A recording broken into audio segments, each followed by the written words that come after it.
diramaikan lagi, jadi tambah masalah. Jadi nggak perlu Anda, kalau ini ada yang masukin ke YouTube, nggak perlu komentar-komentar, datang kai main, supaya tidak menambah perpecahan umat Islam. Paham? Oleh karena itu saya stop sampai di sini, cukup sekian, tidak perlu alasan lagi, karena saya sudah terbuka, kitab apapun, bahkan ongkos pun siap diganti dengan double. Betul?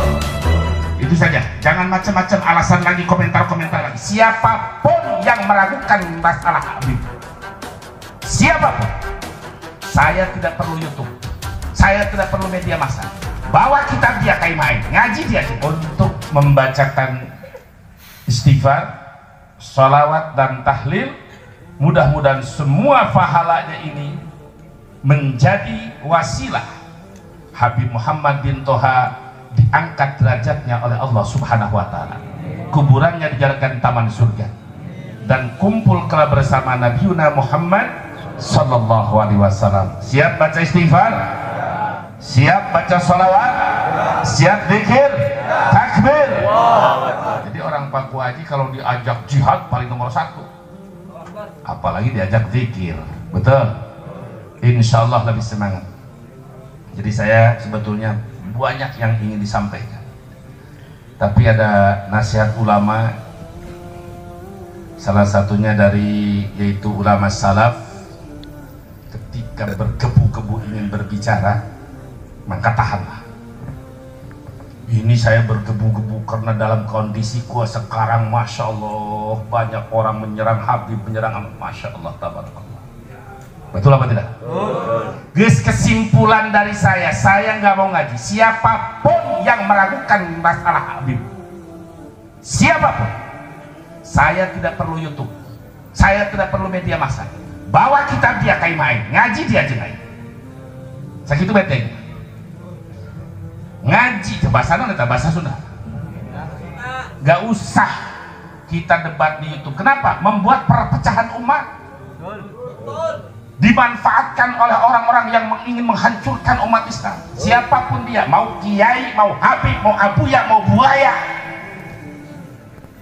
yang tentang meragukan, silahkan ente bawa kitab, ana sudah siapkan kitab. Temuga ongkos, digantian kue ongkosna. Catat, saya tidak perlu media massa. Demi apa? Menjaga perpecahan. Ulah jangan sampai umat Islam berpecah. Tapi kalau Anda betul-betul ilmiah, betul-betul ingin ngaji, 24 jam saya tunggu di majlis saya, dan ongkosnya pulang pergi akan saya ganti. Silahkan. Bukan berarti saya tidak mau di YouTube atau enggak. Saya meredam, jangan sampai terlalu besar ini perpecahan umat. Betul apa tidak? Sekali lagi saya sampaikan, saya berusaha menjaga jangan sampai umat Islam semakin pecah, ulama dengan ulama, habaib dengan habaib, habaib dengan sayyid, jangan sampai diadu domba. Tapi kalau betul-betul ilmiah, 24 jam saya tunggu di majlis saya, ongkos pun saya akan ganti, bahkan didobel. Itu saja dari saya tentang yang berkaitan dengan ini, karena kalau saya tidak stop, ini luar biasa bagi saya. Ketika menggebu-gebu ingin bicara, maka saya harus menahan diri demi berusaha tidak semakin parah perpecahan umat Islam. Semoga para kiai dengan kiai tidak diadu domba, habaib dengan habaib tidak diadu domba, habaib dengan kiai, kiai dengan habaib tidak diadu domba. Siapapun yang punya tujuan untuk mengadu domba, memecah umat Islam, merusak Islam, semoga segera dibuktikan azabnya oleh Allah Subhanahu wa Ta'ala, dan menjadi ibroh, menjadi contoh bagi yang lain agar tidak berani untuk memecah belah umat Islam.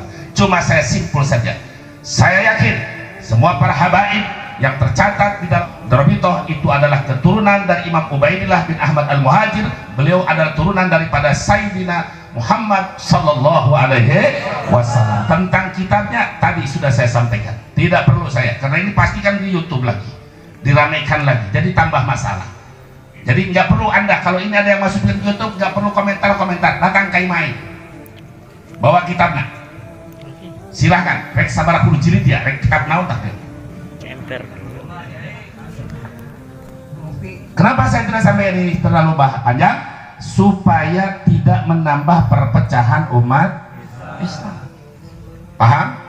Oleh karena itu saya stop sampai di sini, cukup sekian, tidak perlu alasan lagi karena saya sudah terbuka. Kitab apapun, bahkan ongkos pun siap diganti dengan double. Betul? Itu saja, jangan macam-macam alasan lagi, komentar-komentar lagi. Mari kita beristighfar, bersolawat, zikir.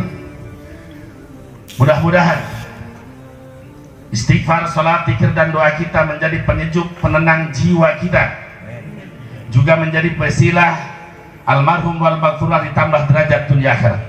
Amin ya rabbal alamin. Astaghfirullah.